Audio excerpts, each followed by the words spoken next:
As we continue in the intermediate enhancements to our cube, the first area we're going to look at is measure calculations. This area in the cube is going to look like the section we looked at with measures and measure groups.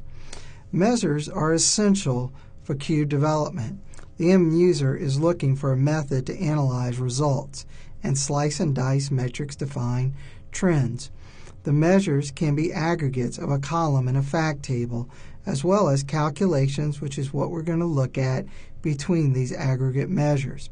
Some organization is going to be needed once these numerous measures and calculations are created in the cube. A calculation can be the sum of measures like internet and reseller sales. Analysis Services has a calculation tab that encompasses this.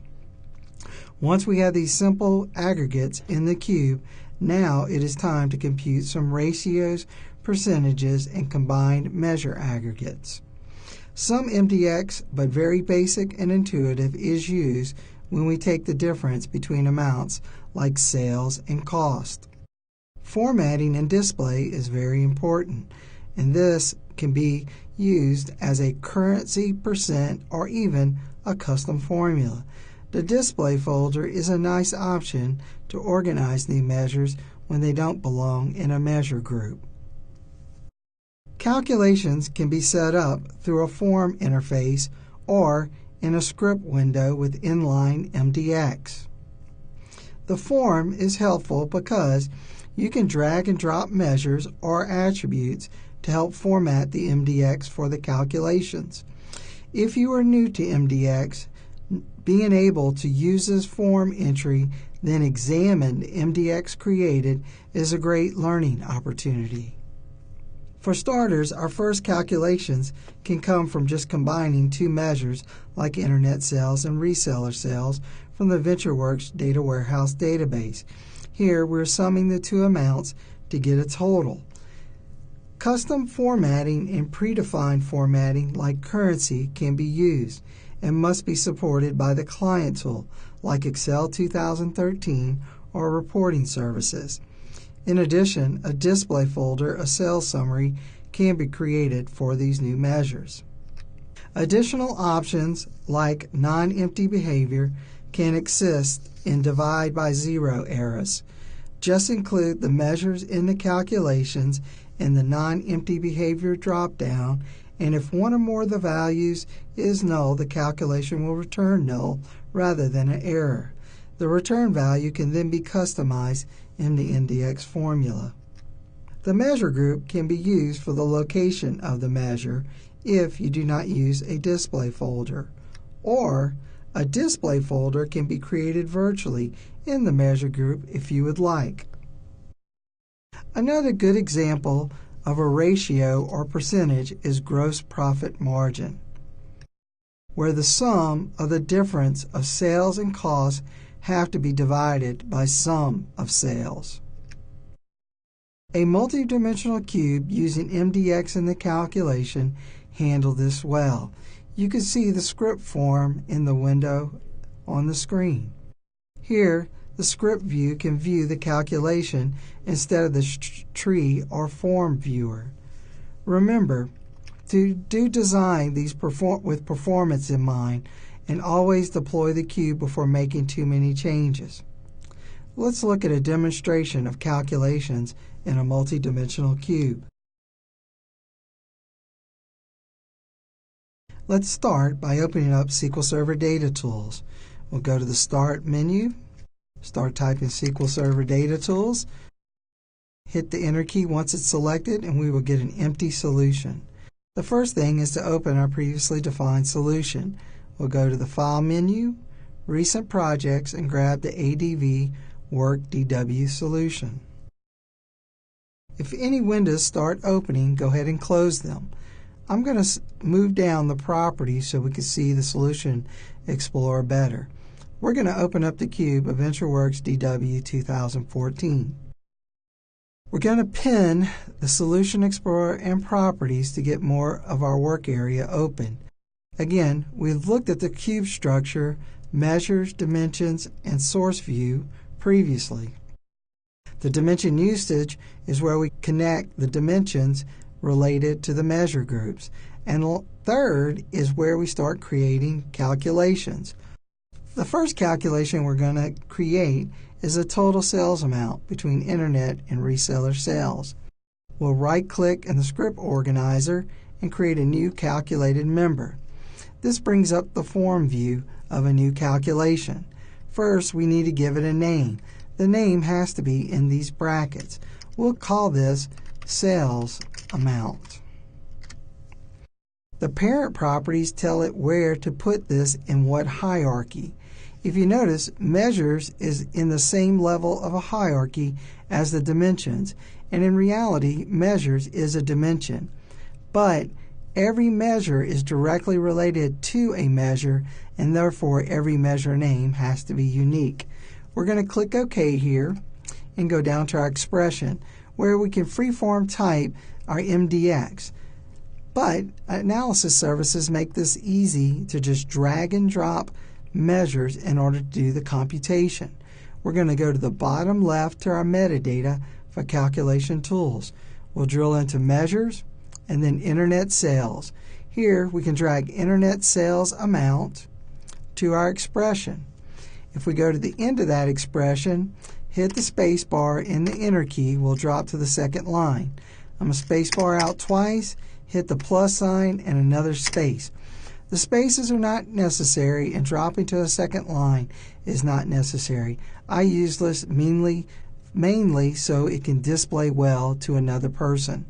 Next, we'll zip up internet sales in our measure group calculation tools, and we'll drill into reseller sales. Here we'll drag reseller sales up to our expression to the right of the plus sign. Now we have a summation of these two measures. Look how easy it is to sum or do an aggregation between two measures in two different measure groups from two different fact tables. Analysis Services Multidimensional Cube handles this well. Next, we're given a format string, which we have some predefined formats.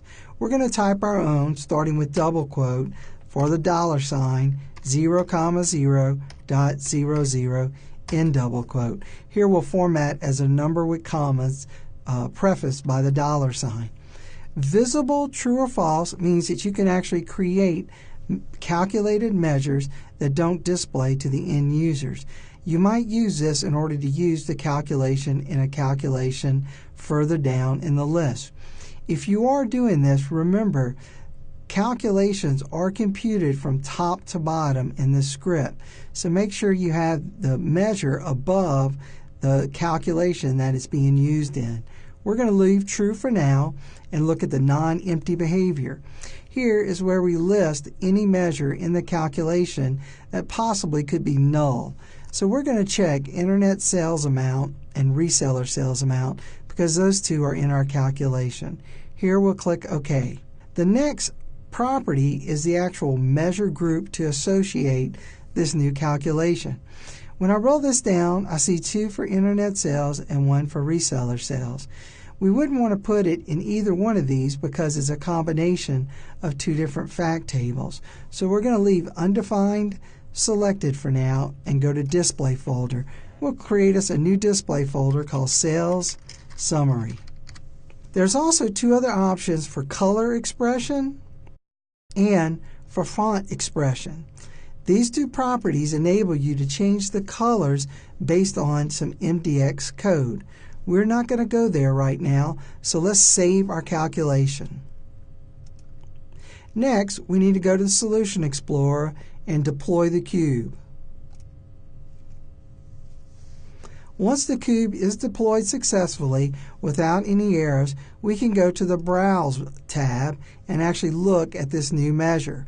We'll drill into Measures, we'll see our sales summary folder, and we can drag sales amount to the browsing area. We can also drag reseller sales and internet sales to see now that we have 3 different sales amount and one is the sum of the other 2. This is very powerful in analysis services, and we're going to look further on some more power in the calculation. We're going to pin down deployment progress window and go back to our calculations. The next one we're going to create is going to be for the total product cost. We'll right-click on sales amount, create a new calculation, and we're going to call this one total product cost. We'll keep it in the measure hierarchy, but this time we're going to have reseller total products in addition to internet sales total product cost. We'll have to use the plus sign to sum these, format it with our custom format, make it visible true, pick our non-empty behavior columns, and also put it in the sales summary display folder. Before compiling, let's go ahead and create one more. We're going to create gross profit. We'll right-click total product cost, hit a new calculated member, and call this one gross product. Here, we're going to need to sum the new calculation. So before we can do that, let's go ahead and deploy our cube.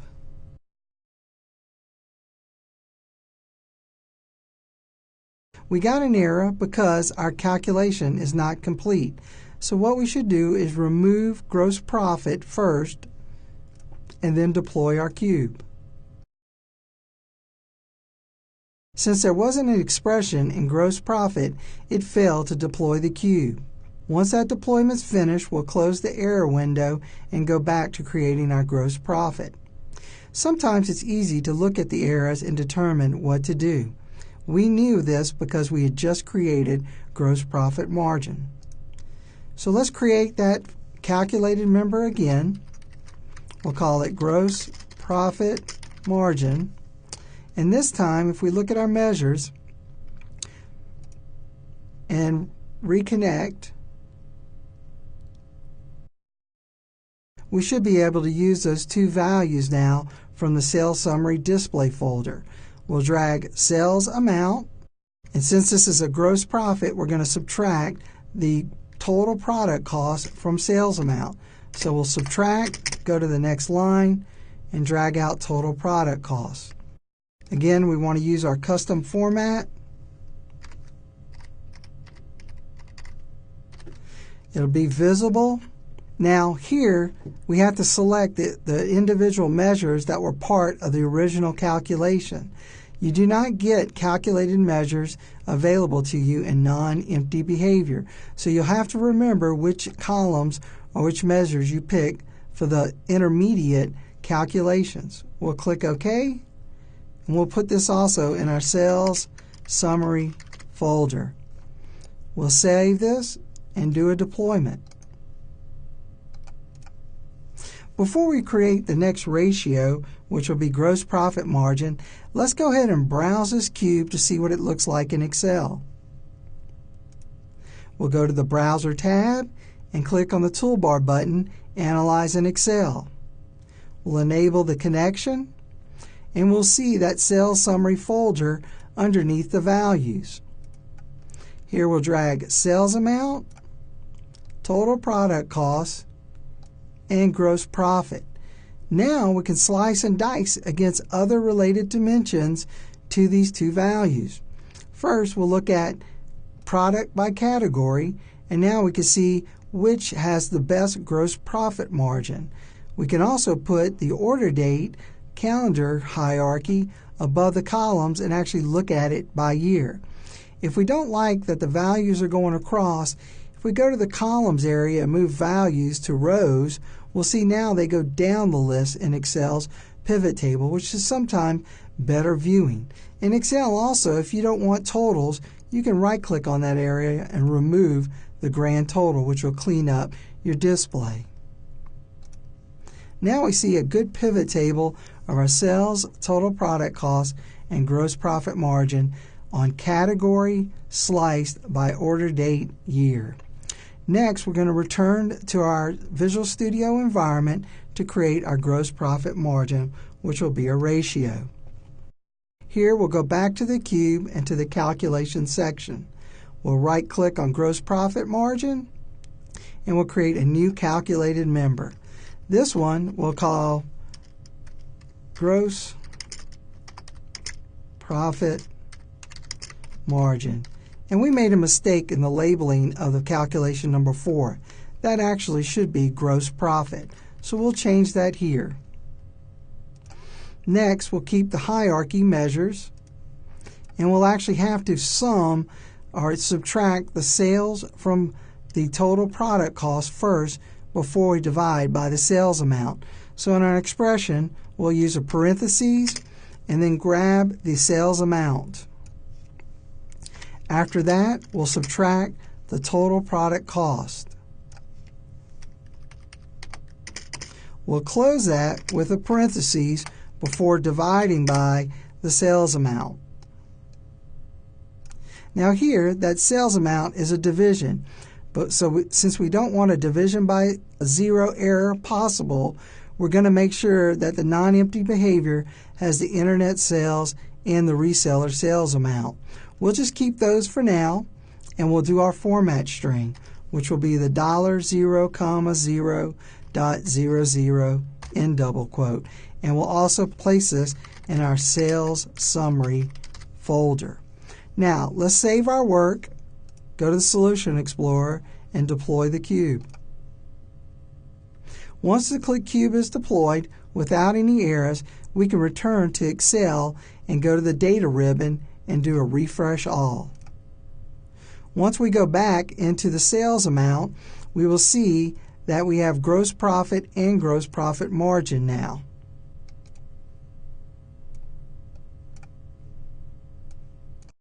And now if we click gross profit, we'll see the dollar amount. And then if we do the margin, we'll see an actual decimal amount. And if you notice, we placed the wrong formatting. It is not a dollar, it is a percent. We can easily change this by going back to Visual Studio, pin the progress back, and go to the formatting section. If we roll down the format string, we can pick percent, go to the Solution Explorer and redeploy the cube. Once that's finished, we'll return to Excel, and we can easily just click refresh all, and the dollar will return or become a percent. That is real nice that you're able to do this inside of the development environment, deploy, and then refresh in Excel and immediately see the changes.